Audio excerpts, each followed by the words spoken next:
Hello everybody, I am Razorblade Mango, and this is Unravel. Now for those who remember, this was the game during EA's E3 presentation that, even in a show full of Star Wars Battlefront and Mirror's Edge and Mass Effect Andromeda, this was one of the games, I think this was the highlight of EA's press conference for many people, including myself. Thanks in no small part to the really adorable director who came out on stage and was all visibly shaking because he was so nervous and so happy and was overjoyed to be there. E3 is filled with so many people that just come out and go, "Oh, here's our game that's so, immersive and innovative and emotional," and they just talk about it in this really bland, boring, monotone voice. And here's this adorable little guy that comes on and goes, "Hi, I'm so and so. I'm the director of Unravel, and look, I brought a Yarny doll to show everybody." And he was visibly just kind of giggling with joy that he was there. It was just so fucking cute. And I was like, oh my god, like this game looks really good. And even in an industry that abuses the word unique like crazy, Unravel was one of those games that definitely looked unique. And it was very clear that this was a passion project for for both the director and the developers. I think Colwood Studios is the name of the team, I believe. Please correct me if I'm wrong. And it's published by EA, which, kind of a red flag there. But what's really cool about this game is that it doesn't have that EA stench to it. I definitely get the sense that it was a more hands-off approach to publishing this time around for them. Because can you imagine this game, like, pre-order now to get the exclusive Plants vs. Zombies skin for Yarny or some shit like that? I mean, that would have just been... it's... ugh. And I gotta be honest, I am not all that crazy about puzzle platformers. However, there are those ones every so often that pop up, like, say, Limbo, and this, that really get my attention because of the aesthetic that they provide. I mean, so many puzzle platformers, it's just not a genre that I really have any, really a desire to play. One, I'm not very good at them, and two, just puzzle stuff just isn't my thing. But, if a puzzle platformer comes out like this, that provides an interesting, compelling atmosphere or art style or whatever, then I will definitely give it a try. In fact, I think this is one of the games on my top 20 most anticipated games of 2016 list. I think it was like number 20 or number 19 or whatever. It was one of the lower tier ones.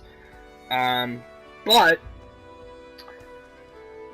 and Unravel works. Unravel works even despite some of its big problems as far as gameplay and narrative goes.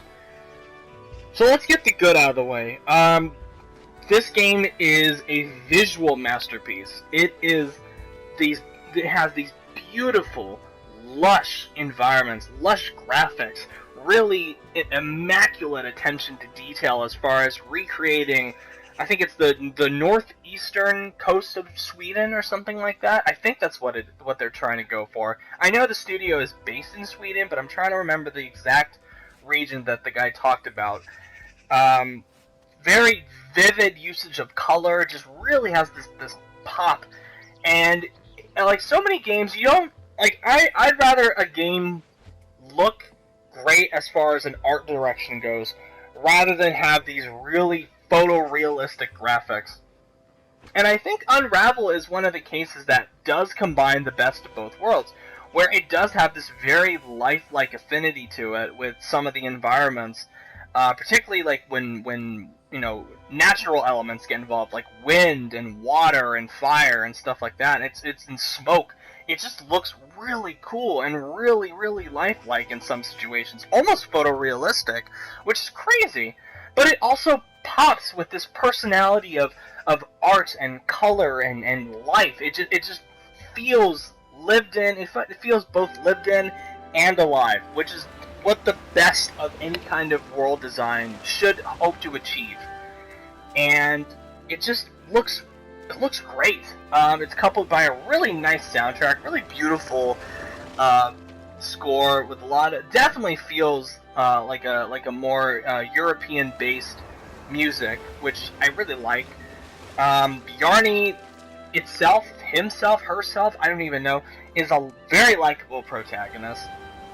Even though it doesn't speak at all, doesn't speak a word, all of its emotions are conveyed through pantomime, and I like that. I like that, and Yarny, even with like subtle things, like it's almost like you're controlling a child, kind of, because Yarny, he'll react, it will react to things in the environment with this childlike, wonder and innocence. Like, you'll see in one situation where, like, a butterfly will float by, and Yarny, it will just stop in the middle of the game and just kind of like turn its head and look at the butterfly with this sense of awe, and it really sells the scope of this journey that Yarny is going on. And I do think it's the passion behind the game is, like, for its story about mending the themes of, mending broken bonds of memories, of family. I like that the game, it's hinting that the old woman in the game has some kind of memory loss disease, something like Alzheimer's or dementia or whatever. And I really like that journey of, it appeals to me more personally, but it works for the most part in this game. Now, some things, this is where I'm dipping more into the negative. I think the story can be a little too vague. I mean, as affecting as it can be at times in small ways, I think when it tries to go for these big emotional, like tearjerker moments, that's when it kind of falls flat, because it's hinting at something bigger, and it's a little too vague to really get you that emotionally invested into the narrative to really get that impact out of it. So that's the problem I have with it. But yeah, now here's where my problems, like my big problems with the game come to form. The gameplay itself is not all that great. I mean, I've seen, it's alright. It could, like, the platforming could be a lot more precise than it really is.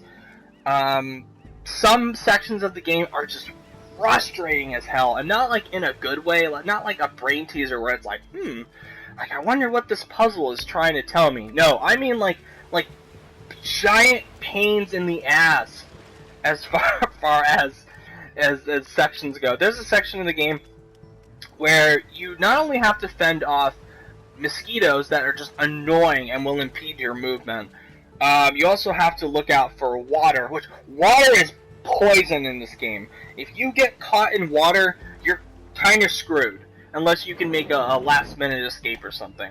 But water is poison in this game. It's just, and coupled that with the mosquitoes, coupled that with some of the timing jumps, which even the jump physics really aren't all that great, and the timing could be tweaked to make it a bit better. That was a moment that just frustrated the hell out of me, that I was almost yelling at my TV, just, jump! Jump, you little yarn asshole! Jump! Just jump! And I was just like, oh my god, just, ugh! And finally, when it was over, rather than these, like, aha, I have achieved something moments, it was just a moment of, like, oh, thank God that's over with. Thank God I don't have to do that anymore. That would have just pissed me off. Excuse me. So, that's a big problem with the game. There are moments when the jumping, like I said, can be a little floaty. Some of the level design isn't as clear or imaginative as it can be. It does get repetitive in some situations. And I've only played like the first 3 chapters or so of the game, and already I'm seeing different kind of puzzles repeat quite often. the more famous one is like you have to go gather 2 items of a similar kind and push them together and attach them to a cable, and so you move along an environment that would otherwise be hazardous if you weren't on top of something pushing you along the way. I mean, that puzzle repeats a lot during this game. And there's really no big crescendo to any of these chapter ends. I mean, it's divided into chapters. And the chapter ends, I mean, when you think of, like, the end of a chapter, you think, like, okay, here's where the big challenge is going to be. Here's where the big emotional moment is going to be. And that doesn't really happen for Unravel, which is it's kind of disappointing, because as human beings, we kind of need, climaxes in our stories. We need these big moments that are like the final exclamation point on a certain section of the story. And Unravel doesn't really provide that. It more provides like this kind of like a quiet, contemplative kind of thing. And even like a really simple puzzle could be the finale to a chapter, and it's really underwhelming, like I said.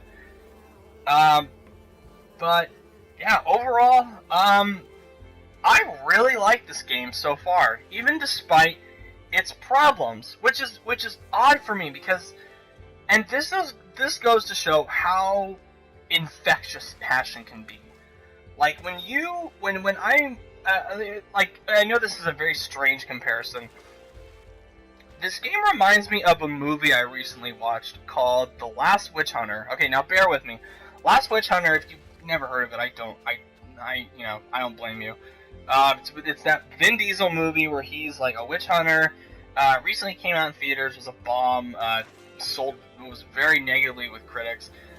It's not a good movie. However, what made that movie more, forgiving, I was more forgiving of its flaws, because of how clear it was a passion project for somebody.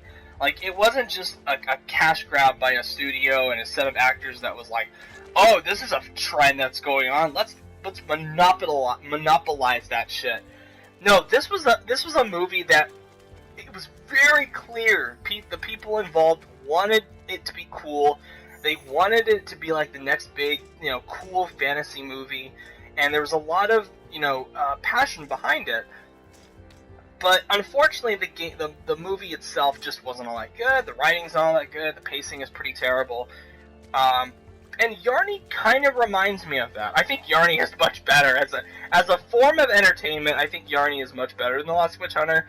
And I know that's a really odd comparison.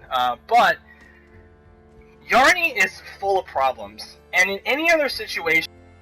Sorry, the mic cut out for a second. I don't know what happened there. Anyway, in any other situation, I would be like, yeah, this is alright.